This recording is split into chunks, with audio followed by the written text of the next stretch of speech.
শেখের বেটি বাংলাদেশে থাকতে পারে নাই, ওসমান হাদির নাম বদলাতে পারবেন না। 4,500 কোটি টাকা গত 17 বছরে হাসিনা শুধু খরচ করেছে বাপের নামে আর বংশের নামে মূর্তি বানানোর জন্য। মূর্তি বানানোর রাজনীতি সফল হয় নাই। শেখের বেটি বাংলাদেশে থাকতে পারে নাই।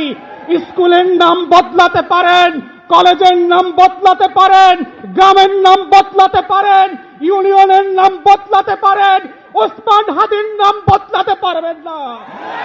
লাখো শহীদের রক্তে কেনা দেশটা কারো বাপের না, প্রধানমন্ত্রীও না, শাহ আলমের কাছেও একটা অযোগ্য দালাল দলীয় লোককে দিয়েছেন। তিনি আজকে বলছেন তিনি নাকি বিচার করতে ভয় পাচ্ছেন। আপনার যদি এত ভয় লাগে আপনি এই খাতায় নাম লেখাইলেন কেন? যারা ভীত তারা তো ওই পারে পালিয়ে গেছে। নতুন বাংলাদেশ সাহসী শহীদদের জন্য, আবু সাইদ মুগ্ধের জন্য, যারা বিচারকে নিজের শাহাদাতের সম্মাননা আকারে নিয়ে এই ফয়সালা করবে, যেটা আপনারা করতে পারছেন না, দালালি করছেন। তাই আজকে এই জায়গা থেকে মাননীয় বিরোধী দলের নেতা এবং সংসদ সদস্যদেরকে আমরা আহ্বান করছি, আপনারা সংসদে 4টা গণহত্যার জন্য স্বাধীন কমিশন করে আবার দাবি করবেন গুম খুনের বিচারের ওপেন পাবলিক হিয়ারিং হতে হবে।